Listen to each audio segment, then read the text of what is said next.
জনগণের রাজনীতি নাকি রাজনীতির জনগণ? রাজনীতির আয়নায় কতটা প্রতিফলন জনগণের, তাদের অবস্থানই বা কোথায়? সেই হিসেবটাই বুঝতে যমুনা টেলিভিশনের রাজনীতির আয়োজনের পুরোটা সময় আপনাদের সঙ্গে আছি আমি আখলাকুস সাফা।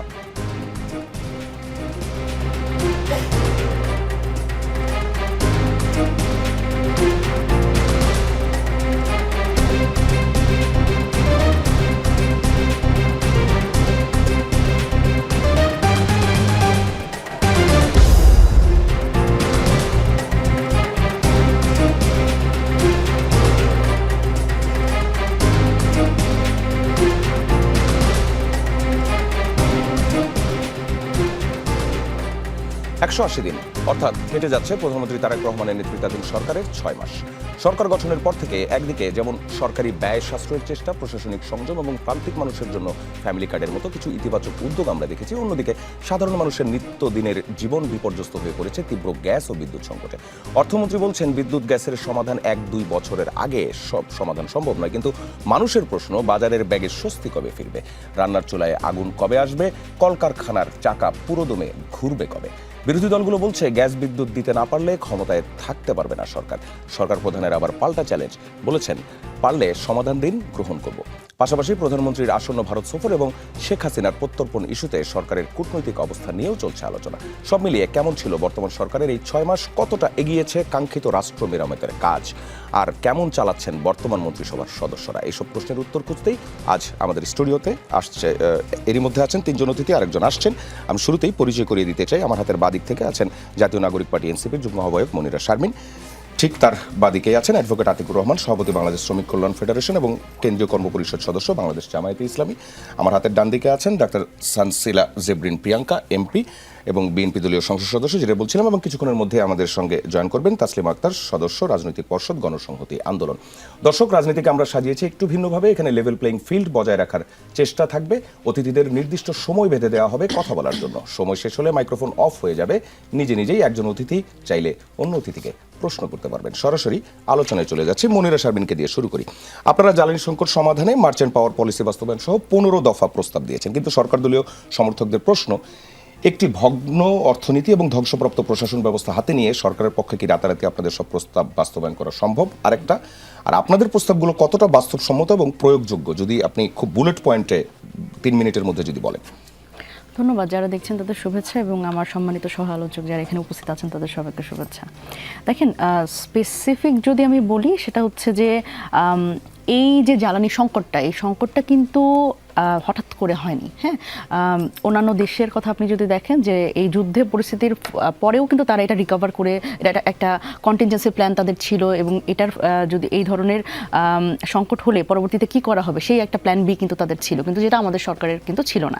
সেই জায়গা থেকে কিন্তু আমাদের মাননীয় আহ্বায়ক এবং বিরোধী দলীয় চিফ হুইপ তিনি কিন্তু অলরেডি বলেছেন যে এই সংকটটা সমাধানের জন্য যদি আরও আগে থেকে ব্যবস্থা নেওয়া হতো, তাহলে এই সময় যে ধরনের ঘাটতি আমরা দেখছি, আপনি যদি বলেন একেবারে তেল থেকে শুরু করে সিএনজি থেকে শুরু করে প্রত্যেকটা জায়গায়, গ্যাস সংকট থেকে শুরু করে প্রত্যেকটা, একেবারে আমি যদি বলি মানুষের যে একেবারে নিত্য নৈমিত্তিক যে জীবন, সেই জীবনযাপনে যেভাবে করে আসলে আঘাত হানছে, সেটা হওয়ার কথা ছিল না।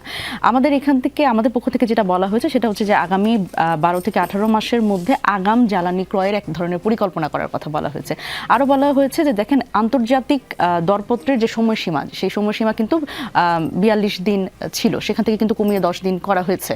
শুধুমাত্র কিছু স্পেসিফিক, আমি যদি বলি যে মানে যারা আসলে কি বলে এটাকে, সিন্ডিকেট, তাদের শক্তিশালী করার জন্য কিন্তু এরকম এটা কমানো হয়েছে, যেটা ফলে হয়েছে মনোপলি তৈরি হয়েছে, এবং এই মনোপলি তৈরি হওয়ার ফলে আমাদের বেশি দামে কিন্তু জ্বালানি কিনতে হবে। সুতরাং আমরা চাই যে এই আন্তর্জাতিক যে দরপত্রের সময়সীমা, এটা আবার ৪২ দিনে ফেরত যাক, এবং এই যখন আসলে আমার আরও বেশি অপশন থাকবে তখন আমার কম দামে জ্বালানি কেনা সম্ভব হবে। আমি যদি আরও বলি, সেটা হচ্ছে যে আমাদের পক্ষ থেকে বলা হয়েছে যে এই এলএনজি যে টার্মিনাল, সেটাও আসলে বাড়ানোর কথা বলা হয়েছে, যাতে করে আমাদের হচ্ছে এই এলপিজির দাম নাগালের মধ্যে আসে। এবং আমি যদি বলি যে এখানে পরিশোধিত তেলের একটা বিষয় আছে, যেখানে আসলে রিফাইনারি তৈরি মানে যারা আছে তারাই আসলে এইটা দাবি করছে যে আমাদের দিন, তাহলে আমরা এটা করি। এখন আমরা যদি শর্ত সাপেক্ষে নতুন কাউকে দেই, যে যাতে করে জ্বালানি যদি মানে অপরিশোধিত জ্বালানি যদি দেয় এবং তারা যদি রিফাইনারি তারা স্থাপন করে করে তারা যদি সেটা করতে পারে সেই শর্তে আসলে তাদের দেয়া। সুতরাং এইভাবে করে এবং স্থল সমুদ্রে গ্যাস উত্তোলনের কথা বা নতুন করে গ্যাস ক্ষেত্র খোঁজার কথা তো আসলে সরকারের পক্ষ থেকে বলা হচ্ছে, আমাদের পক্ষ থেকে বলা হচ্ছে। এবং ক্যাপাসিটি চার্জের এই বিষয়টা দেখেন, এখানেই তো আসলে অর্থ লোপাটের একটা বিষয় আমরা গত সরকারেও দেখেছি। এইটার একটা পুনর্নিরীক্ষা প্রয়োজন, যেখানে কিন্তু এই যে বিনিয়োগের চেয়ে যারা আসলে বেশি অর্থে এই জায়গাগুলোতে যারা এখন অলরেডি সিন্ডিকেট হয়ে আছে তাদের কাছ থেকে যাতে এই জায়গাটা ফেরত নেওয়া যায়, সুতরাং একটা পুনর্নিরীক্ষা প্রয়োজন। সেই জায়গা থেকে আমার মনে হয় যে যখন মাননীয় প্রধানমন্ত্রী তিনি বলেছিলেন যে আই হ্যাভ এ প্ল্যান, কিন্তু আমরা তো আসলে ওই প্ল্যানের অপেক্ষায় ছিলাম, কিন্তু উনি আবার দেখলাম যে এখন উনি বলছেন যে আবার do you have a plan. আবার আমরা মানে এটাই আমাদের কাছে অবাক লাগছে যে এই 6 মাসের মধ্যে আবার ওনার প্ল্যানটা না জেনেই আমাদের আসলে do you have a plan, মানে আমরা আমাদের কাছ থেকে প্ল্যান। আপনি এই পয়েন্টটা একটু নোট রাখবেন প্রিয়াঙ্কা। আমি অ্যাডভোকেট আতিকুর রহমানের কাছ থেকে ঘুরে আসি। সরকারের 180 দিনের মূল্যায়নে কি কি হয়েছে, কি কি হয়নি, একই সঙ্গে বিরোধী দলের মূল্যায়নটাও জানতে চাইব। 3 মিনিট। জি, ধন্যবাদ আপনাকে, ধন্যবাদ আমাদের সহ-আলোচক এবং যারা শুনছেন সবাইকে আমাদের শুভেচ্ছা এবং সালাম। দেখুন, সরকার তো নিজের পক্ষে অনেক চাপে গাচ্ছেন, ওনারা অনেক কিছু করে ফেলেছেন, আসলে জনগণ তো সেভাবে কিছু পায় নাই। মোটা দাগে যদি বলা যায়, ওনারা ফ্যামিলি কার্ড নিয়ে কিছু কাজ করেছেন, সেখানে অনেক অনিয়মের ব্যাপারে আমরা ইতিমধ্যে খবর পাচ্ছি নানা জায়গায়। দ্বিতীয়, ওনারা কিছু খাল খনন করেছেন, সেই খাল খননও দুর্নীতির অভিযোগ বিভিন্ন পত্রপত্রিকা আমরা সেখানে পেয়েছি। এই দুইটা হয়তো আমরা দৃশ্যমান বলতে পারবো তারা ভূমিকা রেখেছেন, তার বাহিরে সরকারের ব্যর্থতার পাল্লাই আসলে বেশি। ওনারা আমাদেরকে বলেন যে 6 মাস খুব কম সময়। দেখুন, আপনি কতটুকু ভালো করতে পারবেন শুরুটাই কিন্তু বোঝা যায়। এই সরকারের যে ওনারা ইলেকশনের আগে বলেছেন যে আমরা অভিজ্ঞ দেশ পরিচালনায়, বিরোধী দল অভিজ্ঞতা সম্পন্ন নয়। তো এত অভিজ্ঞতা যদি আপনাদের থেকে থাকে, আপনারা 6 মাসে কেন বুঝলেন না যে আগামী দিনে দেশে কোন সংকটটার সামনে আসছে? মানে ওনারা যত বেশি কথা বলেন, যত বেশি নিজেদের একটু বাহাদুরিটা প্রকাশ করতে ব্যস্ত, সেই আলোকে জনগণকে সুশাসন দেওয়া, জনগণের জীবনযাত্রার মানকে স্বাভাবিক রাখার যে একটা রাষ্ট্রীয় ব্যবস্থাপনা, সেই জায়গা কিন্তু সরকার বলা যায় পুরোটাই ব্যর্থ হয়েছেন। দেখুন, আমরা ওনাকে কিভাবে বলবো? আমরা তো বিরোধী দল বলছে আমরা সরকার সহযোগিতা করতে চাই। এই 6 মাসে কিন্তু রাজপথে কোনো বড় আন্দোলন হয় নাই। বিরোধী দল সংস্কারের জন্য নিয়মতান্ত্রিক আন্দোলন করেছে, সভা করেছে, কিন্তু কোনো হরতাল হয় নাই, অবরোধ হয় নাই। তার মানে আপনি আমাদের উপরে দায় চাপাবেন বিরোধীদের উপরে যে আপনারা আমাদের অসহযোগিতা করে, তাও কিন্তু হয়নি। পরে আমরা দেখি যত ইস্যুগুলো সামনে এসেছে, জ্বালানি থেকে শুরু করে সব জায়গাতেই সরকারকে বিরোধী দল সহযোগিতা করেছে। তবে আমরা এখনও বলেছি যে পার্লামেন্টে আপনি আলোচনা তুলুন, অধিবেশন ডাকুন, আমরা প্রস্তাব দেব। তো নানা জায়গাতে আসলে আমরা সরকারকে সহযোগিতার উদ্যোগ নিয়েছি, কিন্তু সরকার তার যে একটা আমিত্ব মনোভাব, আমি সব কিছু পারি, এটা একটা বড় সরকার। দ্বিতীয় হচ্ছে, দেখুন, এই সরকারের সবচেয়ে বড় ব্যর্থতা হচ্ছে তারা প্রথম দিন থেকে তারা জনগণের সেন্টিমেন্টের বাহিরে তাদের রাস্তা যাওয়া শুরু করেছেন। যেই গণভোটে মানুষ যে সংস্কারের জন্য, আমার তো মনে হয় যদি বিএনপি শুরু থেকে এই সংস্কার প্রক্রিয়ার সাথে তারা যদি মেনে নিত, তাহলে আজকে এই ধরনের অবস্থায় বিএনপিকে পড়তে হতো না। এই যেটা মানুষ আসছে কিন্তু অতিষ্ঠ হয়ে গেছে। আপনি গ্যাসের দাম বাড়িয়েছেন, তেলের দাম বাড়িয়েছেন, বিদ্যুতের দাম বাড়িয়ে, এখন তো গ্যাস কিছুই আসলে নাই। তো একটা সরকারের ক্ষমতা আমরা আপনার কাছ থেকে জবাবদিহি নিব, আপনি কেন আমাকে গ্যাস দিতে পারছেন না, কেন আপনি আমার দ্রব্যমূল্য নিয়ন্ত্রণ করতে পারছেন না, কেন আপনি আমাকে গ্যাসের দাম বৃদ্ধি করেছেন। উল্টো তিনি আমাদেরকে বলছেন যে আমরা পরিকল্পনা দেওয়ার জন্য। তো সব লজিস্টিক সাপোর্ট সরকারের কাছে থাকে, সব এক্সপার্টরা সরকারের কাছে থাকে, সরকার সবই জানে। যদি আপনি সেগুলোকে ব্যবহার করতে না পারেন, দক্ষতা। আপনাকে আমি আরেকটা প্রশ্ন করি। আপনি কিছুক্ষণ এই বক্তব্যের মধ্যেই বলছিলেন যে সংস্কারের যে বিষয়গুলো সেগুলো না করাতে এই প্রবলেমগুলো তৈরি হচ্ছে। এই যে গ্যাস বিদ্যুতের যে ক্রাইসিসটা, এই ক্রাইসিসটার সাথে এই সংবিধান সংস্কার পরিষদের শপথ নেয়া গণভোট অথবা উচ্চকক্ষ নিম্নকক্ষের সাথে সম্পর্ক কি? দেখুন, আমি যদি বলি সরকার কেন্দ্রের অনৈক্য, যখন একটা ঐক্য থাকে দেশে, তখন কিন্তু সবাই মিলে যে কোনো ক্রাইসিস সময়টাকে কিন্তু অতিক্রম করা যায়। কিন্তু এখন পর্যন্ত সরকার খুব বেশি আন্তরিক না, দেশের কোনো সংকটকে তারা সংকট বলতেই রাজি না। সেখানে তারা কিভাবে আমাদের কাজে লাগাবে। আমরা মনে করি জ্বালানির সংকট একসময় আমাদের হয়েছে, আমরা বলেছিলাম যে আমরা সবাই মিলে আলোচনা করি সমাধান করা যায়। ওনারা কিন্তু বলছে কোনো সংকট নাই, যখন তারা দাম বাড়িয়ে দিলেন তখন অটোমেটিক সংকট সেখানে চলে গেছে। আমার কাছে মানুষ সবাই আন্তরিক থাকে, যদি আমরা সবাই ঐক্যমত থাকি দেশের স্বার্থে, তাহলে যে কোনো ক্রাইসিসে বিদ্যুৎ হোক গ্যাস হোক আমরা সবাই মিলে যদি আমরা সেই কর্মপরিকল্পনা খুঁজে বের করতে পারি, নিঃসন্দেহে সমাধানটা সম্ভব। জনগণ আস্থা পাবে, জনগণ সরকারকে সহযোগিতা করবে। যদি সরকার সেটা নিতে অপারগ থাকে, নিতে না চান, তাহলে আসলে জনগণের পক্ষে এসে উল্টো সরকারকে সহযোগিতা করা। তারা গ্যাস পায় না, বিদ্যুৎ পায় না, তারা বাজারে গেলে বাজারে আগুন, কোনো নিয়ন্ত্রণ সেখানে হচ্ছে না, কোনো বাজার মনিটরিং সিস্টেম নাই, তো সেভাবে আপনি দেশ কীভাবে চালাবেন? আমরা মনে করি এক্ষেত্রে সরকারকে তার ব্যর্থতা দায় স্বীকার করে জনগণকে সাথে নিয়ে এগুলো সমাধান করা। জি, আপনার উত্তরটা পেয়েছে। আমি যদি আবারও একটু মুনিরার কাছে আসতে চাই, সেটি হচ্ছে এনসিপির যে 15 দফার সমাধান আপনারা বলছেন যে আপনারা সরকারকে দিয়েছেন, এটা কোথায় দিয়েছেন এই সমাধান, কিভাবে, কোন ফরম্যাটে?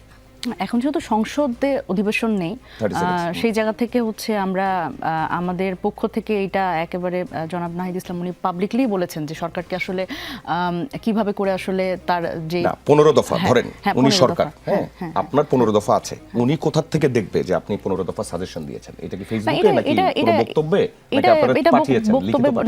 লিখিত পাঠানোর ব্যাপারে বিষয়টা হচ্ছে যেহেতু সংসদ নেই, এটা তো সংসদে উপস্থাপন করবে আমাদের পক্ষ থেকে, মানে ফর্মালি, এবং সেটা জনগণের উদ্দেশ্যে সেটা বলা হবে। এবং আমাদের পক্ষ থেকে আমাদের জনাব নাহিদ ইসলাম তিনি বক্তব্যে বলা হচ্ছে আমাদের পক্ষ থেকে। আপনার উত্তরটা পেয়েছি। আমি প্রিয়াঙ্কার কাছে আসতে চাই। যেটাও আলোচনায় আসলো 15 দফা বলা হচ্ছে যে যেটা কোনো মন্ত্রী, এমপি অথবা সংশ্লিষ্টরা যারা, তারা এটা পড়েও দেখেনি, খুলেও দেখেনি। আপনারা কি আসলে এই 15 দফার কোনো পেয়েছেন কিনা, পেয়েছিলেন কিনা? প্রথমত হচ্ছে 15 দফা বিরোধী দল বা জোটের যারা এটা সাজেস্ট করছে, সেটা তো তারা তাদের ফেসবুকের মাধ্যমে, পোস্টের মাধ্যমে দিচ্ছে বা কথা বলছে, কিন্তু সরকারকে একতরফাভাবে হচ্ছে কমপ্লেইন, সরকার এগেইনস্টে কমপ্লেইনটা জানার জন্য কথাটা, মানে যেইভাবে আসার কথা তেমন ভাবে আপনারা পাননি না। আমরা তো, সরকার তো সবকিছুই ফলো আপ করে, কিন্তু সরকারের তো একটা প্ল্যান আছে, পরিকল্পনা আছে। অথবা এই সাজেশনগুলোকে আপনার চোখে পড়েছিল? এই ফলো আপগুলো আমরা এখন দেখছি, কিন্তু সরকারের তো একটা পরিকল্পনা অনুযায়ী আগাচ্ছে। কারণ আমরা যদি তাহলে আমি আপনাকে এবার মূল প্রশ্নটা করি, সেটা হচ্ছে আপনাদের এই যে মন্ত্রীরা কি এই সংকট সমাধানে আন্তরিক কিনা, সেটা যেমন অনেক ধরনের বক্তব্য আসে, তো এই জন্য আসলে মানুষ কনফিউজড হয়। এছাড়া আসলে এই ফ্লোর থেকে যেই কথাগুলো আসলো, 6 মাসে কোনো সংকট আপনারা কেন আজ করতে পারলেন না, কথায় পটু কাজে নয়, তারপর আমি সবকিছু পারি এমন একটা টেন্ডেন্সি, এবং আপনারা সংকটটাকেই শুরু থেকে রিকগনাইজ করেননি, এই যে এতগুলো অভিযোগ, এই বিষয়ে কি বলবেন? 3 মিনিট। প্রথমত কথা হচ্ছে আমি সবকিছু পারি, এটা তো আমার কাছে মনে হয় যে বিরোধী দল এবং বিরোধী দলের যে জোটের যারা আছে তাদের কথাবার্তা শুনলে সেটা মনে হয়। কেন মনে হয়? কারণ তারা তো হচ্ছে 36 দিনের একটা বিশাল আকারের ধ্বংসযোগ্য বাংলাদেশকে স্বাধীন করার জন্য নিজেদেরকে এস্টাবলিশ করার চেষ্টা করে, যার কারণে তারা মনে করে উইদিন 1 মান্থে সব কিছু করা সম্ভব। কিন্তু তারা এই ইনফরমেশনগুলো রাখে না, এই নলেজগুলো রাখে না যে বিগত সরকারের রেখে যাওয়া যে ঝামেলাগুলো। যেমন আমি যদি বলি, বিগত সরকার বিদ্যুৎ কেন্দ্রের বিভিন্ন মেগাওয়াট উৎপাদন করেছে, কিন্তু তারা জ্বালানি সাশ্রয়, নিরাপত্তা বাড়াতে পারেনি। তারা বিদ্যুৎ কেন্দ্র উৎপাদন করেছে, ক্যাপাসিটি বাড়িয়েছে, কিন্তু এনার্জি সিকিউরিটি বাড়ানোর মতন কোনো জায়গা তারা রাখেনি। এবং বাংলাদেশের যেই এরিয়াতে গ্যাস উত্তোলন করা সম্ভব, সেগুলো না করে তারা আমদানি নির্ভর এলএনজি, তেল, কয়লার দিকে তাকিয়েছিল। তাহলে এই জায়গাগুলোতে কিন্তু বিগত সরকারের রেখে যাওয়া কিছু ভুলের কারণে বর্তমানে আমাদের বিদ্যুৎ সংকটটা হচ্ছে। এবং বিদ্যুৎ সংকট কিন্তু বাংলাদেশেই প্রথম না, আমরা 2009 সালে এরকম বিদ্যুৎ সংকট কিন্তু দেখেছি, ঠিক আছে? আর সবচেয়ে বড় কথা হচ্ছে মহেশখালীতে যে FSRU-তে যে অগ্নিকাণ্ডটা হলো, মহেশখালী তো 2টাই FSRU আছে, এই অগ্নিকাণ্ড হওয়ার কারণে বয়লার নষ্ট হয়ে গেছে, সেখানে electrical power control system, power system সবগুলো নষ্ট হয়ে যাওয়ার কারণে কিন্তু আমাদের গ্যাসের সরবরাহ কমে গেছে। হ্যাঁ, এবং এটা কিন্তু মেরামতের জন্য সরকার দেশ বিদেশ থেকে বিশেষজ্ঞ এনেছে এবং সেগুলো রিপেয়ারের কাজ চলেছে, এবং বর্তমানে কিছুটা হলেও আগের থেকে, গত 10-12 দিনের থেকে কিছুটা গ্যাস সরবরাহ বাড়ছে।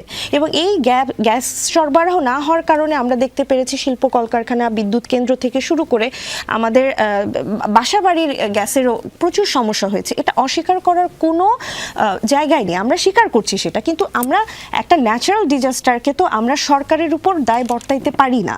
হ্যাঁ, এবং আমি বিগত 17 বছরের কথা বাদ দিলাম, আমি যদি 18 মাসেও আসি, 18 মাসে যে আমরা তো সেটা দেখেছি, সেটা মূলত হচ্ছে জামাত এবং এনসিপির একটা শাসনামল ছিল, এবং সেই সময় তো হচ্ছে যে কোনো যে গ্যাসের যে টার্মিনালগুলো সেগুলো তো এলএনজির যে টার্মিনালগুলো সেগুলো তো স্থাপনের বন্ধ রাখা হয়েছিল, এটা মাননীয় প্রধানমন্ত্রীর মুখে আপনারা শুনেছেন। তাহলে আমার কথা হচ্ছে যে এগুলো নিয়ে বর্তমান সরকার কাজ করছে। এখন একটা বিল্ডিং বানাতে গেলেও তো টাইম লাগে, তাহলে আমি যে এই টার্মিনালগুলি স্থাপন করব, এই যে আমি এফএসআরইউর যে আমার অগ্নিকাণ্ড হলো সেগুলোর মেরামতের কাজ করব, এগুলো রিপেয়ারমেন্টের জন্য আমার টাইম লাগবে না? সেই টাইমটুকু তো আমার দিতে হবে। আর বর্তমান সরকারের জনগণ কিন্তু আমাদেরকে 5 বছরের ম্যান্ডেট দিয়েছে, 6 মাসের ম্যান্ডেট দেয়নি। হ্যাঁ, আর এটা বুঝতে হবে বর্তমানে দেশের মানুষ এই সংকটগুলো ফেস করছে, আমরা সকলেই ফেস করছি, কেউ এর ঊর্ধ্বে না, কিন্তু সাধারণ জনগণ কিন্তু এটা নিয়ে কোনো প্রতিবাদ বা এটা নিয়ে কোনো কমপ্লেইন করছে না সরকারের এগেইনস্টে, কারণ সাধারণ মানুষের অতটুক লেভেলের নলেজ আছে মানে যে মানুষ কখন কমপ্লেইন করছে না বলছেন। সরকারকে নিয়ে কমপ্লেন, হ্যাঁ আমাদের জনজীবনে দুর্ভোগ আছে, কিন্তু সরকারকে নিয়ে তাদের কমপ্লেন নেই যে এই সরকারের কারণে আমার বিদ্যুৎ সংকট হয়েছে, এই সরকারের কারণে গ্যাস সংকট হয়েছে। কারণ সাধারণ মানুষ জানে 17 বছরের ভঙ্গুর বাংলাদেশ এবং 18 মাসে কি কি দুর্নীতি হয়েছে, সবকিছু মিলে জনগণ অতটুক লেভেল অফ নলেজ আছে দেখে তারা কিন্তু এগুলো নিয়ে কথা বলে। আমরা সকলেই এই সংকটের মুখে আছি এবং আমরা সকলেই এটা নিয়ে সাফার করছি এবং এটা সমাধানের চেষ্টা করছি। শুধুমাত্র কমপ্লেনটা আসছে কোথা থেকে? বিরোধী দলের পক্ষ থেকে। কেন? তারা তাদের রাজনৈতিক ফায়দা উদ্দেশ্য হাসিলের জন্য কিভাবে সরকারে খুব তাড়াতাড়ি পতন করে কিভাবে তারা ক্ষমতায় যেতে পারে, এই ধরনের একটা ফেজে তারা চলে যাওয়ার চেষ্টা করছে। কিন্তু সাধারণ মানুষ তো সেটা বুঝে, সাধারণ মানুষ তো প্রত্যেক 6 মাস 18 মাস 10 মাস পর পর যে হচ্ছে যে কি গণ অভ্যুত্থান তৈরি করার চেষ্টা করবে না। আর দেশের তো এটা একটা অনেক হিউজ ক্ষয়ক্ষতি হয়। তো এই 6 মাসের 6 মাসটা হচ্ছে এটা মেরামতের প্রথম ধাপ।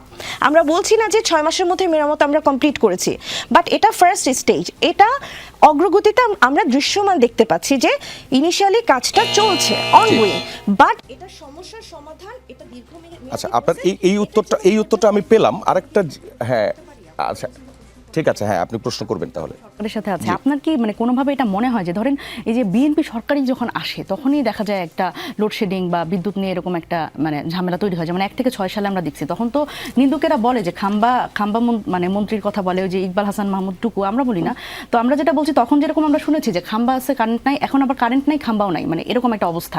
তো আপনার কি মনে হয় যে এটা কি আসলে বিএনপির একটা মানে কপাল খারাপ এরকম কিছু, বা বিএনপির কপাল খারাপ সেটা না, আবার ইকবাল মাহমুদ বিএনপি হচ্ছে একমাত্র সরকারি, যখন সরকার আসে সরকারি দল যারা সমস্ত বাংলাদেশের একটা ধ্বংসস্তূপ বাংলাদেশকে সলিউশনে নিয়ে যায়, সলিউশন নিয়ে যাওয়ার পর সমস্ত সমাধান সম্পূর্ণ করে। 5 বছর হোক, যতদিন তারা ক্ষমতায় থাকে তারা সেভাবে। কিন্তু বিএনপি 5 বছরের বেশি, ওই তারা তো হচ্ছে ফ্যাসিস্টের মতন না, জোরপূর্বক তারা ক্ষমতায় থাকারও কখনো চেষ্টা করেনি, যার কারণে 10, 12, 15, 20 বছর থাকলে বিএনপির আমলে, শাসন আমলে বা সরকারি আমলে যে কি পরিমাণ দেশের উন্নয়ন হয় সেটা আসলে দেশবাসী কখনো দেখেনি। কিন্তু আপনি যে কথাটা বললেন সেটা হচ্ছে বিএনপি সব সময় ক্রাইসিসে আসে এবং ক্রাইসিস মোকাবেলা করে সমস্যার সমাধান করে যায়, আর ক্রাইসিস গুলো তৈরি করে যায় হচ্ছে আমরা বিগত দিনে দেখেছি। 5 বছরের বেশি হয় তখন মাঝে মধ্যে একটু হাফডান থেকে যায়, এরকম কিছু, মানে 5 বছরের মধ্যেই যদি শেষ হয় ক্ষমতার টেনে। বিএনপির আমলে দেখেন 2001 থেকে 6 পর্যন্ত আমাদের বাংলাদেশে ইনফ্রাস্ট্রাকচার কতটা উন্নতি হয়েছিল, আমরা তখন থেকে দেখেছি। ফ্লাইওভার গুলো স্টার্টিং শুরু হয়েছে, ফ্লাইওভার স্টার্টিং শুরু হয়েছে, আমরা 1 মিনিট মোর ভালো হসপিটালগুলোর ইনফ্রাস্ট্রাকচার তৈরি হয়েছে, এবং বিএনপির শাসন আমলে সরকারি আমলে কিন্তু মানে বেশ উন্নয়ন হয়েছে, এবং সেগুলো ফিনিশিং করেছে, ফার্নিশড করেছে হচ্ছে তারপরে পরবর্তী যে ফ্যাসিস্ট সরকার আসলো তারা। সানসিলা জেবেন প্রিয়াঙ্কা, আপনি থাকছেন, আমি আবারও ফিরছি আপনার কাছে। আমি তাসলিমা আক্তারের কথা শুনে আসতে চাই। সেটি হচ্ছে আমরা আলোচনা করছি গ্যাস সংকট এবং হচ্ছে বিদ্যুৎ অ্যান্ড লোডশেডিং যে পরিস্থিতিটার মধ্যে আছি সেই বিষয়ে আলোচনা করতে, যে এখন যেমন মনিরা শারমিন একটা কথা বললেন যে প্রধানমন্ত্রীর আই হ্যাভ আ প্ল্যানের সঙ্গে তিনি গতকালকের যে বক্তব্য সেই বক্তব্যটাকে তিনি কানেক্ট করে বলছেন যে do you have a plan, অর্থাৎ বিরোধী দলের কাছ থেকেও তিনি প্ল্যান চাইছেন। এখন যদি ধরেন বিরোধী দল যদি এরকম কোনো প্ল্যান দিতেও চায়, এটা কি আসলেই প্ল্যান চাওয়া, নাকি হচ্ছে যে ওই মেসেজটা দেয়া যে না জেনে কোনো বিতর্ক সৃষ্টি করবেন না অথবা বিভ্রান্তি সৃষ্টি করবেন না? কোন লাইনটাকে আসলে বোল্ড করা যাবে? 3 মিনিট। আমার কাছে যেটা মনে হয় যে আসলে আমরা এখন যেই সংসদকে দেখতে পাচ্ছি বা যেই সরকারকে দেখতে পাচ্ছি, এটা একটা গণঅভ্যুত্থানের পাটাতনের মধ্যে দাঁড়িয়ে এই সরকার বলেন, বিরোধী দল বলেন, আমরা এখানে যারা দাঁড়িয়ে আছি প্রত্যেকেই আসলে একটা গণঅভ্যুত্থানের ফসল। ফলে অন্য বিগত সময়ের যেই শাসনামলগুলো আমরা দেখেছি সেটা ফ্যাসিবাদী শাসন হোক বা তার আগের শাসন, সেই শাসনের সাথে একই পাটাতনে বা একই দৃষ্টিতে দেখলে আমার মনে হয় আমরা জাতিগতভাবে যে আমাদের একটা বিনির্মাণের সুযোগ এসছে, সেই সুযোগের জায়গায়ও টানাপোড়েন হবে। নিশ্চয়ই আমাদের সরকারকে সমালোচনা করতে হবে, সরকারের অগ্রগতি কোথায় কোথায় সরকার আরও অগ্রগতি করা দরকার বা সরকারের সমালোচনা কোথায়, সেই সমালোচনাটা আমাদের করতে হবে।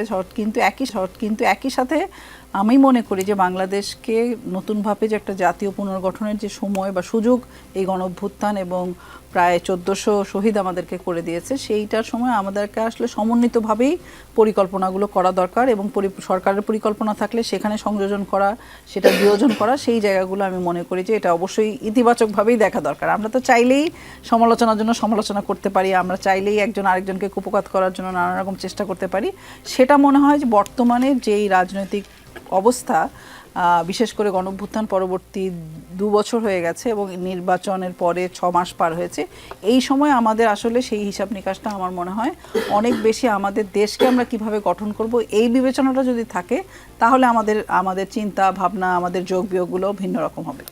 না, কিন্তু এটা ধরেন হচ্ছে গত 2 বছর ধরেও আমরা কিন্তু এই ধরনের কথাগুলো শুনছি, কিন্তু আমরা আসলে সেই লাইনে হাঁটছিও না। আমরা অনেকভাবে বিভক্ত হয়েছি, অনেকগুলো ইস্যুস যেগুলো তৈরি হচ্ছে, যেমন গ্যাস বিদ্যুতের ইস্যুতেই কিন্তু অনেক কথা বলা হচ্ছে। সরকারি দল থেকেও অনেকেই কিন্তু এমন একটা ইঙ্গিতও দিচ্ছেন যে এখানে সাবোটেজের কথা বলছেন, বিশেষ করে তেল সংকটের সময়, সেই সময়ের অনেকগুলো নজির অথবা উদাহরণ দিচ্ছেন।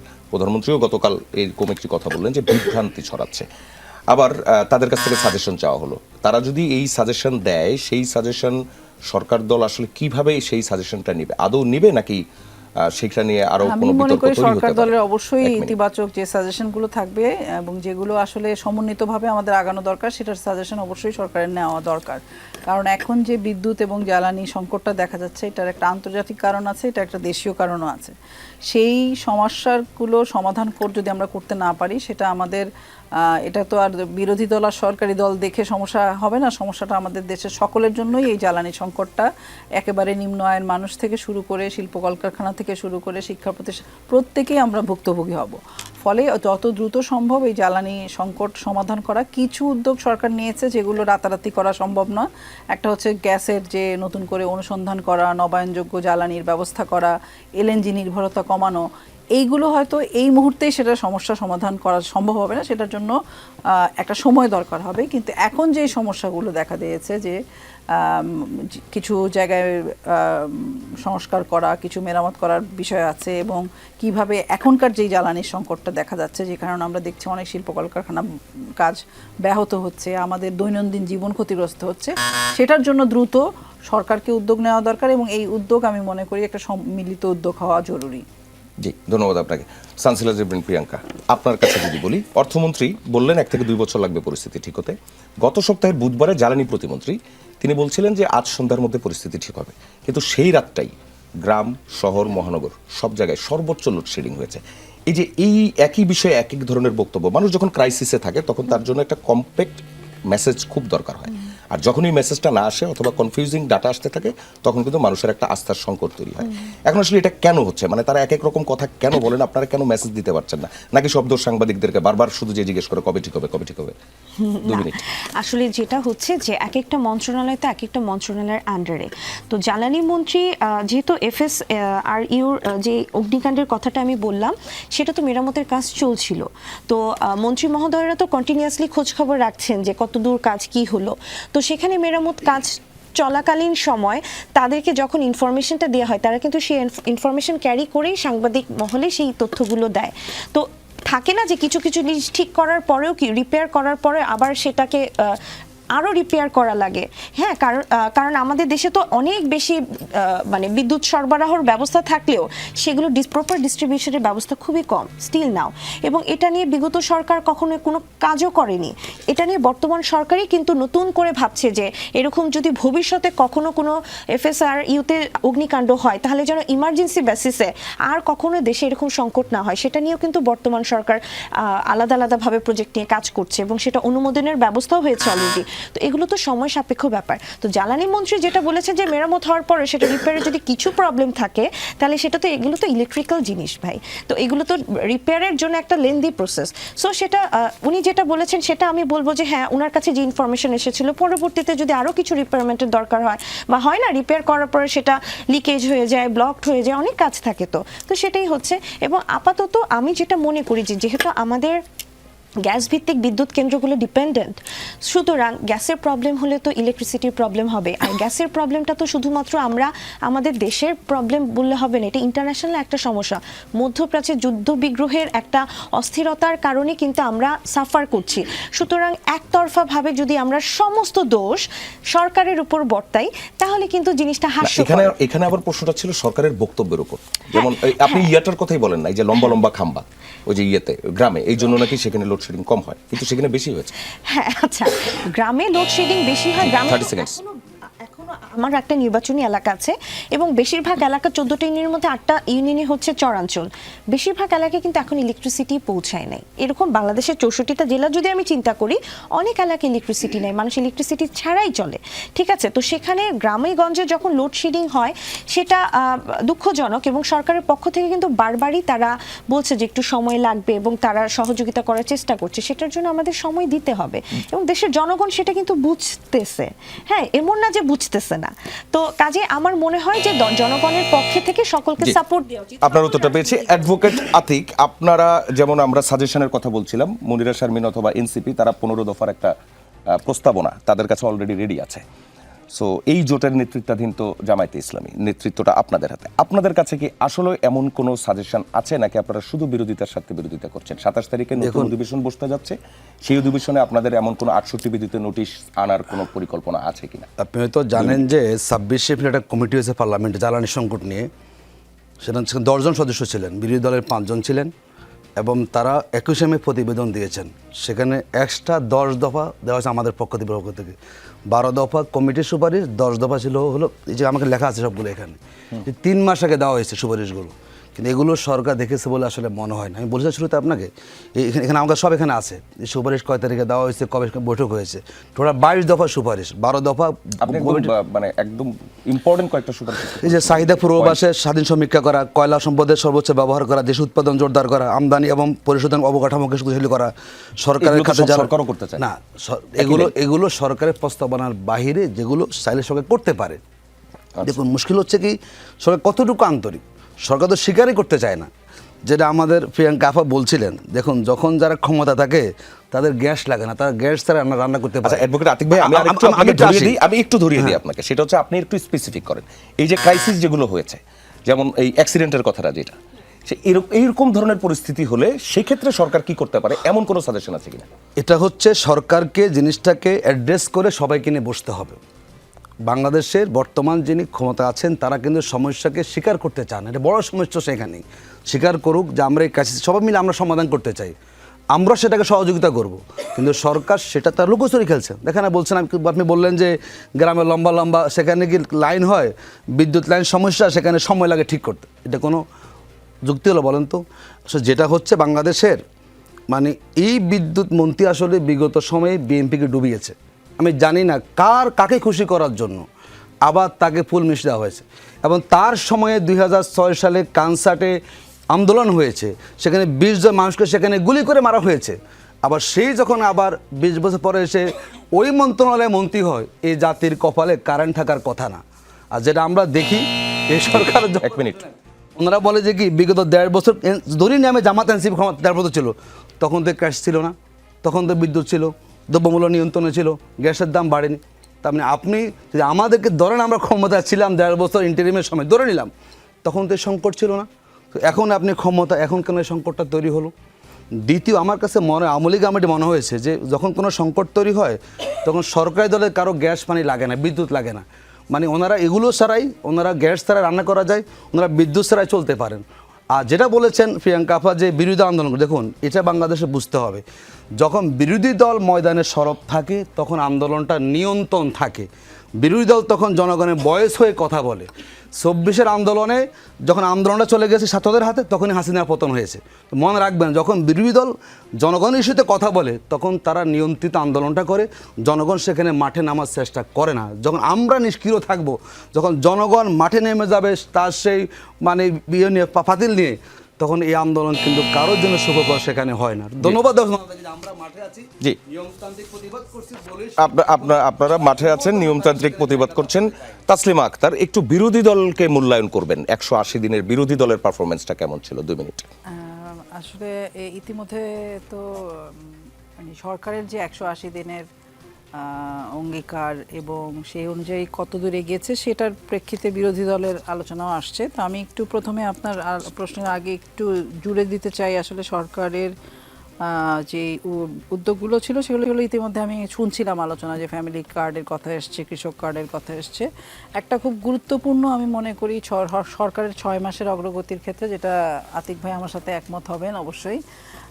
অন্য ক্ষেত্রগুলো আমি বলতে পারবো না, কিন্তু এটা আমি জোর দিয়ে বলতে পারি যে আমাদের শ্রমিকদের জন্য শ্রম আইন 2026 হয়েছে এই 180 দিনের মধ্যে, যেটার আমাদের বাংলাদেশের শ্রমিকদের একটা বড় চাওয়া ছিল, ট্রেড ইউনিয়ন সহজকরণ, এবং সেটার অগ্রগতি হচ্ছে। আরেকটা বিষয় যেটা হয়তো আলোচনায় আসে নাই, সেটা হচ্ছে যে মাতৃত্বকালীন যে সুবিধা সেগুলো কিভাবে আরও বিস্তৃত করা যায়, কিভাবে চাইল্ড কেয়ার করা যায়, সেই আলোচনাটা চলছে। এবং কিছু জায়গায় সেই অলরেডি পাইলট প্রজেক্ট করে সেগুলো চেক করা, যে কোথায় আসলে টেক কেয়ার করা যাবে, কোথায় আসলে যে প্রতিষ্ঠানগুলোতে আছে সেগুলোতে কিভাবে আসলে তদারকি করা যাবে, সেই কাজগুলো ইতিমধ্যে শুরু হয়েছে। যে আলোচনাগুলো হয়ে গেছে সেটা আমি করতে চাচ্ছি না। ব্যাংকের নীতির ক্ষেত্রে কিভাবে মানে ব্যাংকটা যেভাবে ভঙ্গুর দশায় গেছে সেটাকে পুনরুদ্ধার করা যায়, সেগুলোর জন্য সরকারের কিছু উদ্যোগ আছে।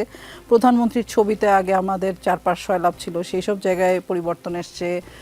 সরকারি ব্যয়ে সংকোচন করা, বা সরকারি যে যখন তখন যেখানে সেখানে যে আগে যেই এক লটবহর যেত বিভিন্ন সফরে, সেগুলো কমানো, এরকম নানান রকম জিনিস আমরা দেখতে পাবো।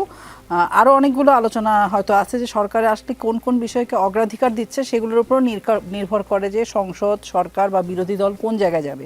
সরকার বিরোধী দল উভয়েরই কিন্তু আমাদের, যারা আমরা নির্বাচনকে দেখেছি, নির্বাচনের সময় আমাদের একটা বক্তব্য ছিল যে আমাদের দ্রব্যমূল্য নিয়ন্ত্রণ করতে হবে, আমাদের এখানে যে চাঁদাবাজি, সন্ত্রাসী পরিস্থিতি, আইন শৃঙ্খলা নিয়ন্ত্রণ করতে হবে। এইগুলো কিন্তু আমাদের একটা সকলের একমত আমরা ছিলাম। এবং আমার কাছে মনে হয় যে সেই জায়গাগুলো সরকারের বিবেচনার মধ্যে থাকতে হবে। 1 মিনিট মোর। বিবেচনায় সরকারের যেটা থাকা দরকার, আমি সেটা মনে করি যে বিগত 15 বছর যেই জ্বালা যন্ত্রণাটা আমরা বিশেষভাবে ভোগ করেছি, যার মধ্যে ছিল পুরা প্রশাসন দলীয়করণ, প্রত্যেকটা জায়গায় দলীয়করণের প্রভাব, সেগুলো থেকে এই সরকারকে বেরিয়ে আসাটা খুবই জরুরি, যাতে করে নতুন করে আমরা সেই দুর্ভোগগুলো না পাই। আর বিরোধী দলের 6 মাসের মধ্যে যদি আপনি বলেন, আমার কাছে মনে হয় যে আমি নিজে একজন নাগরিক হিসাবে আমার কাছে মনে হয়েছে, আমি যখন সংসদের দিকে তাকাই, আমার গত 15 বছরে আমার কখনো সংসদ অধিবেশন দেখার কোনো শখ হয় নাই কখনো। বরং এখন আমি যখন দেখি যে সংসদ অধিবেশনে তরুণ নেতৃত্বরা আছে, যারা বিরোধী দলে আছে, এবং তারা সংসদে তাদের কথাগুলো বলছেন এবং ওয়াকআউট করছেন, তারা প্ল্যাকার্ড নিয়ে দাঁড়িয়ে যাচ্ছেন, এই রকম জিনিস কিন্তু আমরা আগে দেখি নাই। এবং ওনারা অনেক জায়গায় সমালোচনা করছেন, যেগুলো আমি মনে করি যে সেগুলো ইতিবাচক। আবার অনেক জায়গায় আমার কাছে মনে হচ্ছে যে যেই ভাষায় সমালোচনা করছেন, বা যেইভাবে মানে অনেক সময় মনে হচ্ছে যে ঠিক প্রচারের জন্য এক ধরনের কিছুটা প্রোপাগান্ডা হিসাবে ওনারা যেই পদ্ধতি অবলম্বন করছেন, সেইটা হয়তো এখন খুব জরুরি না, এটা আমার ব্যক্তিগত অভিমত। কিন্তু অনেক জায়গায় আসলে এখন পর্যন্ত, যেহেতু আমরা যখন গণঅভ্যুত্থানের পরপরই কিন্তু আমরা একসাথে কাজ করেছি, এখানে যারা বিরোধী দল বলি, সরকারি দল বলি, সবাই কিন্তু একটা আকাঙ্ক্ষা ছিল যে বাংলাদেশকে একটা নতুন করে গড়ার একটা সুযোগ আছে। সেই জায়গায় আসলে আমার মনে হয় যে বিরোধী দল এখন অনেক সময়, আমার কাছে মনে হয় যে ওনারা যেভাবে এখনই সব কিছু পারলে এখনই মানে অনেক কিছুই মানে ডাক দিয়ে দিচ্ছেন যে আসলে সরকার এটা করতে পারছে না, ওটা করতে পারছে না, আমার মনে হয় সেই সহনশীলতাটা আর একটু আমরা আশা করি, এবং সমন্বিত প্রচেষ্টা। জি, ধন্যবাদ আপনাকে। আপনার বক্তব্যটা পেয়েছিলেন। ইশতেহারের 31 দফার অধিকাংশ বাস্তবায়ন করেছে সরকার। আবার স্বরাষ্ট্রমন্ত্রী সালাউদ্দিন আহমদ বলছেন সরকারের 31 দফার পর 32 দফা, 33 দফাও বাস্তবায়ন করছে। বিরোধীদের আবার অভিযোগ 31 দফাই বাস্তবায়ন করছে না সরকার। প্রশ্নটা হচ্ছে, কিভাবে বলা যাবে 31 দফা বাস্তবায়ন হয়েছে বা হচ্ছে? প্রথম দফা যেটা ছিল সেটা কি বাস্তবায়ন হয়েছে? 2 মিনিট। ধন্যবাদ। প্রথম কথা হচ্ছে যে 31 দফা আমরা যেটা প্রণয়ন করা হয়েছে সেটা কিন্তু ধাপে ধাপে প্রত্যেকটা সেক্টরে অগ্রসর হচ্ছে। প্রত্যেকটা সেক্টর আপনি দেখেন কোন ধাপে হচ্ছে না, স্বাস্থ্য, শিক্ষা বলেন, আপনার ইনফ্রাস্ট্রাকচার বলেন, আপনি ধর্মীয় ভাতা থেকে শুরু করে প্রত্যেকটা সেক্টরে কাজ করা হচ্ছে, প্রত্যেকটা সেক্টরে, কোনোটাই বাদ দেওয়া যাবে না। তবে আমার কাজের অগ্রগতিটা, আমি যেটা একটু আগেও বললাম যে আমার কাজের অগ্রগতিটা আমরা দৃশ্যমান দেখছি, কিন্তু এটা পরিপূর্ণভাবে আমি যদি একটা রিপোর্ট প্লেস করতে চাই সেটার জন্য আমার 5টা বছরের সময় প্রয়োজন। কারণ এত বড় একটা দেশে আমি কাজ করব, সেই কাজটা আমার সিলেবাস তো কমপ্লিট হতে হবে, তো সিলেবাস তো ধাপে ধাপে কমপ্লিট হতে হবে। তো আদারওয়াইজ তো একটা শিশু বাচ্চা জন্মের পরই এসএসসি এইচএসসি পাশ করতে পারে। বর্তমানে যে কমপ্লেনগুলো আসছে শুনে মনে হচ্ছে যে একটা নিউবর্ন বেবি জন্ম হওয়ার সাথে সাথে এইচএসসি পাশ করবে, ব্যাপারটা এরকম হয়ে গেছে। কিন্তু আমার ধাপে ধাপে যে সময়টা সেটা কিন্তু বক্তব্যগুলো তো আবার এরকমই যে করছি হয়ে গেছে, করছে বলতে কেউই বলেনি ভাই। আমি স্ট্রংলি এটা আমি বলতে পারবো যে কেউই বলেনি যে 31 দফার সব কিছু বাস্তবায়ন হয়েছে। আমার মনে হয় সুস্থ মস্তিষ্কের মানুষ কেউ বলবে না যে 31 দফার সব কিছু বাস্তবায়ন হচ্ছে। এটা অনগোয়িং প্রসেসে আছে এবং প্রত্যেকটা সেক্টরে সরকার গুরুত্বপূর্ণ ভাবে কাজগুলো করছে। এটার একটা এক্সাম্পল আমি দিব। দেখেন, বিগত সরকারের দিনগুলোতে আমরা দেখেছি যে 5 বছর পর মন্ত্রণালয়গুলো তদারকি করে এবং ইলেকশনের আগ মুহূর্তে কোন মন্ত্রণালয় থেকে কি কি কাজ করা হচ্ছে সেটা নিয়ে ইস্তেহার তৈরি করে জনগণের সামনে একটা ম্যাগাজিন পাবলিশ করা হয়। কিন্তু এবারই প্রথম মাননীয় প্রধানমন্ত্রী প্রত্যেক 6 মাস পর পর মন্ত্রণালয়গুলো তদারকি করছে, তার কাজের কতটুকু অগ্রগতি হলো কতটুকু হলো না। শুধু সেটাই না, মন্ত্রণালয়ের মন্ত্রী পরিষদের যারা আছেন তারা কতটুকু কাজ করছেন, কারা করছেন না, কারা নিষ্ক্রিয় আছেন, কারা সক্রিয় আছেন, সব কিছু কিন্তু প্রধানমন্ত্রী সার্ভে করছেন, মূল্যায়ন করছেন। সুতরাং এটা মানে খুবই বেগ কথা যে হচ্ছে যে আসলে বাস্তবায়ন হয়ে গেছে 6 মাসে 180 দিনের মাথায় একটা সরকার সবকিছু করে ফেলবে, এটা আসলে আপনার উত্তরটা পেয়েছে। অ্যাডভোকেট আতিকুর রহমান, আপনাদের কি মনে হয় মন্ত্রিসভার সদস্যরা এই 6 মাসে কে কেমন পারফর্ম করলেন? দেখুন, একটা বৈশিষ্ট্য ছিল আওয়ামী লীগের, যে আওয়ামী লীগ যা বলে তা করে না, আর যা করে তা বলেন। এখন এটা বিএনপি দারুণ করেছে। 31 দফা বিপরীতটা হয়েছে আসলে, কারণ উনি বলেছেন বাস্তবায়ন হয়েছে, তো বিপরীতটা হয়েছে আসলে। কারণ ওনাদের প্রথম দফাটাই ছিল সংবিধান সংস্কার কমিশন গঠন, করে নাই। একটা হয়েছে ওনাদের আবশ্যক, সব জায়গায় দলীয়করণটা হয়েছে। সবার আগে বাংলাদেশ বলেছিলেন, আমরা খুশি হয়েছিলাম বাংলাদেশটা আমাদের সবার হবে, কিন্তু আমরা দেখলাম আসলে সবার দুর্ভাগ্য কপালে সব কিছু বিএনপির হয়েছে। এবং যেই দলীয়করণটা আওয়ামী লীগ একটু রয়েস হয়ে করেছিল ফ্যাসিবাদের আমলে, এটা এখন ওই অভিজ্ঞতাটা নিয়ে মোটামুটি 6 মাসের কোর্স কমপ্লিট। মানে 31 দফার যে মৌলিক কনসেপ্টটা ছিল ওনারা সব জায়গায় দলীয়করণ করবেন না, বিচার বিবেককে ওনারা স্বাধীন করবেন এবং লোকাল গভর্নমেন্টে ওনারা ইলেকশন বিরুদ্ধে কোনো প্রতিনিধি দিবেন না। আমার কাছে মনে হচ্ছে আমরা যেদিন বলে আসছি ওনারা যা বলেন তা করেন না, উল্টো করেছেন। দেখুন, বলেছেন সালাউদ্দিন বলেছেন যে আমরা রাষ্ট্রপতি নির্বাচনে আমরা ভোট দেওয়ার সুযোগ পাবো, সবাই স্বাধীন ভোট দেবে সদস্যগণ। দেখুন, রাষ্ট্রপতি ইলেকশন কিন্তু শুরু হয়ে গেছে, হলো কিছু আর্টিকেল 70 কি সংশোধন হয়েছে, এখন থ্রেট দিচ্ছেন বিরোধী ভোট দেবেন আপনার পদ বাতিল হয়ে যাবে। মধ্য কথা হচ্ছে যে ওনারা আসলে সংস্কারটাকে বিশ্বাসই করেন না, ওনারা যা মনে চায় তাই করেছেন। আমরা মনে করি সংস্কারটাকে ধারণ করলে কিন্তু সেখানে বিন্দুমাত্র বাস্তবায়ন হয়নি। জি, আপনারা তো প্রার্থীও দিলেন, সেখানে আমরা তো অংশীদার, আমাদের হেল্প করেছি। আমরা যাতে করে কেউ খালি মাঠে গোল দিতে না পারে আমরা অংশগ্রহণ করেছি গণতান্ত্রিক প্রক্রিয়াকে ঠিক রাখার জন্য। কিন্তু কমিটমেন্ট সরকারের ছিল, ওনারা তাহলে করেছেন কি বলুন তো, যে আমরা এটা সংশোধন করব, সংস্কার করব, সবাই স্বাধীন ভোট দেওয়ার সুযোগ পাবে রাষ্ট্রপতি ইলেকশনে। একই ব্যক্তি তো এখনও বাংলাদেশে আছেন, তিনি এখন আবার নতুন মন্ত্রণালয় পেয়েছেন, এখন আবার বলছেন কেউ ভোট দিতে পারবেন। আসলে মুদ্রা কথা হচ্ছে আমরা বলি জনগণের দুর্ভাগ্য, বিএনপি কোনো সংস্কার প্রক্রিয়া বিশ্বাসই করে না। ওনারা যা বিশ্বাস করে নিজস্ব স্টাইল বিশ্বাস করে, ওনারা সব 30 সেকেন্ডস। আসলে জনগণের যে সংস্কারটা তার একটা ওনারা বাস্তবায়ন করেন নাই, আদৌ করবেন বলে ওনাদের কথাবার্তা আমরা জনগণ বিশ্বাস করি নাই। আচ্ছা, আতিক ভাইয়ের কাছে প্রশ্ন, যে সংবিধান সংসদীয় কমিটি করা হয়েছে এবং সেখানে বিরোধী দলকে ইনভাইট করা হয়েছে, আপনাদের সিলেক্টেড মনোনীত যারা এমপি আছে তাদেরকে সেখানে কেন যাব, সেখানে মেম্বার করার জন্য আপনারা সংবিধান সংস্কার করতে চান, কিন্তু আপনারা কমিটি গঠনে আপনাদের মেম্বার অফ পার্লামেন্টকে রিক্রুট করতে চাচ্ছেন না। আমরা বলেছি আপনি সংবিধান সংস্কার পরিষদ করেন, সংস্কার করেন নাই তো। আমাদের যে সংস্কার প্রস্তাবনাগুলো এসেছে এগুলো কখনো সংশোধনের মধ্যে দিয়ে আমাদের সংবিধানের বেসিক স্ট্রাকচার পরিবর্তন করা যাবে না, সম্ভব না কখনো। সেটা এটা participate করে আপনার দেখেন না। উদ্দেশ্যটা হচ্ছে আপনি সংস্কারটা চাচ্ছেন না, আপনি কোনো রকম আলাপ আলোচনা করে দিয়ে নিজেরটা আপনি চাপিয়ে দিবেন। আমার বিরোধী দল গেতসারে সেই আপনাদের পাতানো পাতে পা সেটা দিল। আপনি আগে থেকে কিভাবে বলছেন? আপনি অংশগ্রহণ বুঝেছেন? হ্যাঁ, আপনি তো অংশগ্রহণ যেহেতু করতেন। সরকার শপথই গ্রহণ করে সংসদ পরিষদের, তো যারা শুরু থেকে তাদের ওয়াদা ভঙ্গ করেছেন, যারা শুরু থেকে না, গণভোটের দেখেন, রায়কে আপনি রাষ্ট্রপতি স্বীকার করেন। নির্বাচনে আপনি না, অংশগ্রহণ করলেন না, গণতান্ত্রিক শোনেন, ধারা বজায় রাখার শোনেন। জন্য, পরের এই কমিটিতে অংশগ্রহণ করাটা কেন না, সেই এটা গণতান্ত্রিক? তো বুঝতেছি আমরা। দেখুন, যেহেতু সংশোধন প্রক্রিয়া, আমি আবারও বলছি, জনগণ মতামত দিয়েছে সংস্কার করার জন্য, জনগণ কখনো সংশোধনের জন্য কোনো প্রয়োজনই ছিল না গণভোটের। যদি এই কমিটি হয়তো, গণভোট কেন হয়েছে আমাদের? তার মানে উনি গণভোটের যে কনসেপ্টটা, যে রাষ্ট্রটা সংস্কার হবে, সংবিধানের যে ফ্যাসিবাদী কাঠামোগুলো পরিবর্তন হবে, সরকার সেগুলো পরিবর্তন করতে চাচ্ছেন না। সেগুলোকে তার জায়গায় বহাল রেখে কি করে বিএনপি লম্বা সময় ক্ষমতা থাকতে পারবে, জি। ওই রকম করে আপনার উত্তর পেয়েছি। মনিরা শারমিন, সরকারের 180 দিনে মন্ত্রিসভার সদস্যদের পারফরমেন্স মূল্যায়নে কি বলবেন? কোন মন্ত্রণালয় মন কেড়েছে সেটাও একটু জানতে চাবো। আর 31 দফার পর 32 দফা 33 দফা বাস্তবায়ন, এই বক্তব্যগুলোর প্রতিক্রিয়া কি বলা যায়? 2 মিনিট। ধন্যবাদ। আসলে আমার এখন ঠিক মনে পড়ছে না, কারণ এত কি বলে অতি কথন আমরা সরকারের পক্ষ থেকে, সরকারের মন্ত্রীদের পক্ষ থেকে শুনেছি, এবং যেটা আসলে, এবং তাদের এই যে বিস্তৃত হয়ে যায়, কোনটা আসলে সবচেয়ে খারাপ লেগেছে এটা মনে আছে। এটা হিউম্যান সাইকোলজি, কোন মন্ত্রীর কথা বা কার কথা পারফরমেন্স সবচেয়ে বেশি খারাপ লেগেছে এটা মন করার মতো কোনোটা নেই। মন করার মতো স্বাভাবিকভাবেই মাননীয় প্রধানমন্ত্রীর, তিনি যেরকম বিরোধী দলের পক্ষ হয়ে অনেক কথা উনি বলে দিচ্ছেন, বা দেখা যাচ্ছে যে বিরোধী দলের সেটা বলতেই হচ্ছে না, তারপরে উনি স্ব-উদ্যোগী হয়ে আমরা দেখলাম যে জামাতের আমির সাহেবের তার আসনে আগে থেকেই লোকজন পাঠিয়ে তার সমস্যা সমাধানের জন্য, এবং আমরা দেখছি যে জামাতের আমির মহোদয় তিনিও বলছেন যে আমি যেহেতু প্রধানমন্ত্রী দায়িত্ব নিয়েছে সুতরাং আমার আর কোনো চিন্তা নাই। তো এই ধরনের কথাবার্তা তো আসলে আমরা সংসদে কখনো শুনি নাই। সংসদে শুধু ওয়াকআউটের এক ধরনের সংস্কৃতি আমরা দেখেছি। এই জিনিসগুলো ভালো।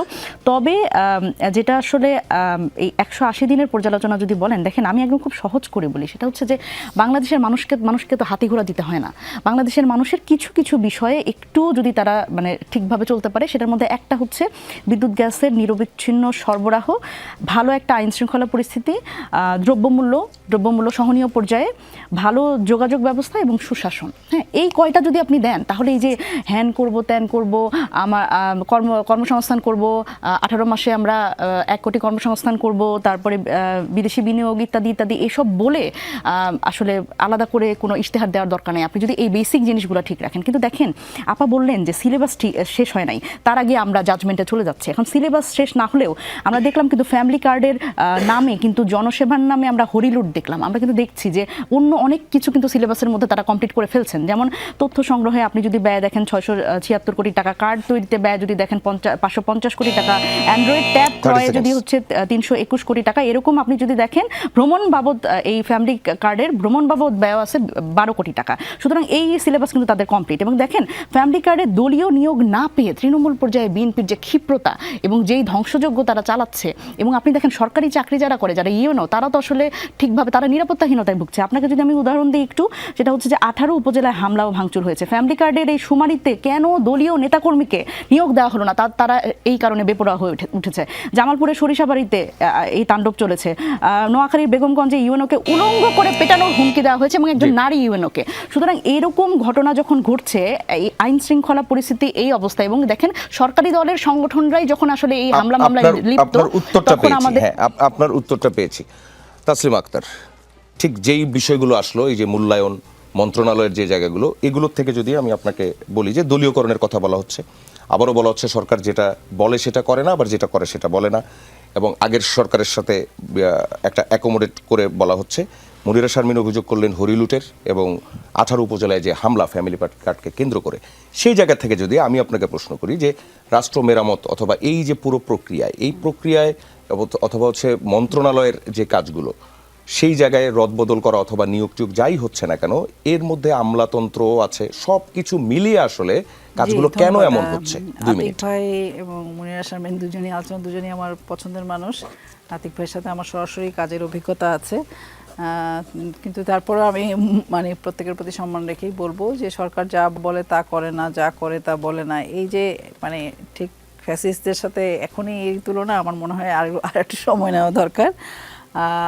সরকার গঠনের পরপরই কিন্তু প্রথমে 133টা অধ্যাদেশ বাস্তবায়নের একটা সাংবিধানিক বাধ্যবাধকতা ছিল, তখন প্রায় 120টা 98টা হুবহু এবং তারপরে 15টা অধ্যাদেশ কিছু সংশোধন সহ করা হয়েছে। ফলে সরকারের কিন্তু পুরো মানে সংসদ গঠন হওয়ার পরেই এই কাজটা একটা করণীয় কাজ ছিল এবং বাকিগুলো যাচাই বাছাই করার জন্য এখন পর্যন্ত সেগুলো আছে। ইতিমধ্যে সংবিধান সংশোধনের জন্য কমিটি করা হয়েছে এবং বলা হয়েছে যে জুলাই সনদের যে বিষয়গুলো আমাদের ঐক্যমত্য হয়েছে, আমাদের যেটা অনেক কিছু আবার 31 দফার মধ্যে আছে, সেগুলো আমরা সরকার যেটা বলছেন যে সরকার সেগুলো বাস্তবায়ন করবে, এতে কোনো সরকারের কোনো মানে এই বিষয়ে অন্তত সরকার যা বলেছে জুলাই সনদে ঐক্যমতের জায়গাগুলো সেটা তারা বাস্তবায়ন করবে এবং সেই বাস্তবায়নের জন্য সেই সময়টা নিশ্চয় থাকবে।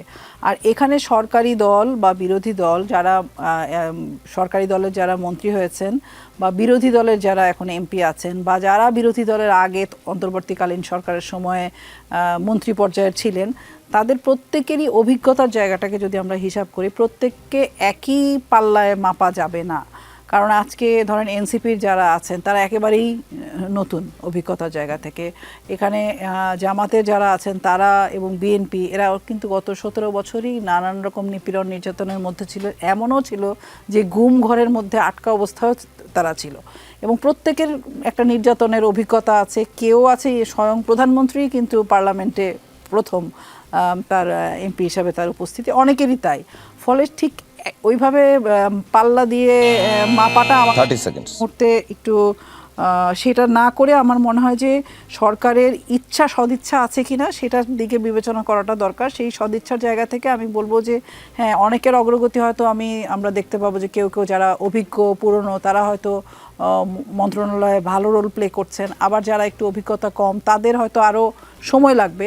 তো ফলে একে আমি 100-তে 100 দিব, একে 33 দিব, এই এতে যেতে চাচ্ছি না আমি। তবে আমার কাছে যেটা মনে হয় যে মন্ত্রণালয়গুলোর একটু সমন্বিতভাবে কাজ করা দরকার। কারণ আপনি দেখবেন যে 20 সেকেন্ড অর্থনীতি বলি, এই মন্ত্রণালয়গুলো কিন্তু একই সাথে একটা আরেকটার সাথে জড়িত, প্রত্যেকটা মন্ত্রণালয়ের ক্ষেত্রে একই অবস্থা, তো সেগুলো সমন্বিত হওয়া দরকার। এখানে অর্থ মন্ত্রণালয়ের ক্ষেত্রে কয়েকটা জিনিস আমার কাছে গুরুত্বপূর্ণ মনে হয়েছে যে এখানে নতুনভাবে যে বাজেট পেশ করা হয়েছে সেখানে শিক্ষাকে অনেক গুরুত্ব দেওয়া হয়েছে, নারীদেরকে গুরুত্ব দেওয়া হয়েছে এবং ক্রিয়েটিভ ইকোনমি বলে একটা নতুনভাবে বলা হচ্ছে যেখানে মানে গ্রামে বাজেটে আমরা যে নতুনত্ব দেখা যাচ্ছে সেগুলো আমার কাছে মনে হয় ইতিবাচক। আক্তার, আপনাকে ধন্যবাদ। আমি সানসিলা জেবরিন প্রিয়াঙ্কার কাছে আসতে চাই। বাজার সিন্ডিকেট ভাঙা নিয়ে যদি কথা বলি, আমন মৌসুমে কৃষকের টিএসপি এবং ডিএপি সারের মজুদ তলানিতে নেমে গেছে এবং কৃষকদের বেশি দামে সার কিনতে হচ্ছে। সাধারণ মানুষের এই মৌলিক সংকটগুলো নিরসনে সরকার আসলে কতটা জোরালো ভূমিকা পালন করতে পারছে? 1 মিনিট। যখন সার সংকটের কথাটা আসলো তখন কিন্তু সরকার ইতিমধ্যেই বিভিন্ন সারের যেন বাজারে অ্যাভেলেবিলিটি পায় সেটার জন্য যেমন ব্যবস্থা নিয়েছে, একই সাথে সার সংকট দূরীকরণে জেলা পর্যায়ের প্রত্যেকটা জায়গায় তদারকি বাড়ানোর জন্য বলা হয়েছে। কারণ আমাদের দেশে অসাধু ব্যবসায়ী অতীতেও ছিল, বর্তমানেও আছে, ভবিষ্যতেও থাকবে। এই সিন্ডিকেটটাকে ভাঙার চেষ্টা সবসময় করা হয়, কিন্তু কেননা মানে তাদের এই সিন্ডিকেটটা ভাঙাটা খুব কঠিন হয়ে গেছে। তো দেখা যায় যে ওই তারা মজুত সারের অ্যাভেলেবিলিটি আছে, তারা মজুত রাখছে এবং বেশি দামে বিক্রি করার জন্যই হচ্ছে তারা হয়তো বা আরও কয়েকদিন পর তারা সেটাকে অ্যাভেলেবেল করবে। তো এই ব্যাপারে জেলা পর্যায়ে প্রত্যেকটা জায়গায় তদারকি বাড়ানো হয়েছে এবং যদি কোনোভাবে পাওয়া যায় যে এরকম তথ্য, অবশ্যই অসাধু ব্যবসায়ীদের বিরুদ্ধে ব্যবস্থা নেওয়া হবে বলে আমি মনে করছি। এবং এছাড়াও সার সংকট আমার কাছে মনে হয় যে খুব তাড়াতাড়ি এটা উচ্চারণ সম্ভব হবে, কারণ এটা আমাদের দেশে এটা অ্যাভেলেবেল এবং সম্ভব। এটা টিএসপি বলে আরো যা আছে। ডাক্তার সানসিলা জেবরিন প্রিয়াঙ্কা, মনিরা শারমিন, তাসলিমা আক্তার, অ্যাডভোকেট আতিকুর রহমান, আপনাদের চারজনকে ধন্যবাদ আজকের রাজনীতি সেটে আসার জন্য। দর্শক, রাজনীতিতে শেষ বলে কিছু নেই, তাই চলতেই থাকবে। আমরা ফিরব বৃহস্পতিবার রাত ঠিক 9টায়। যমুনা টিভির সঙ্গেই থাকবে।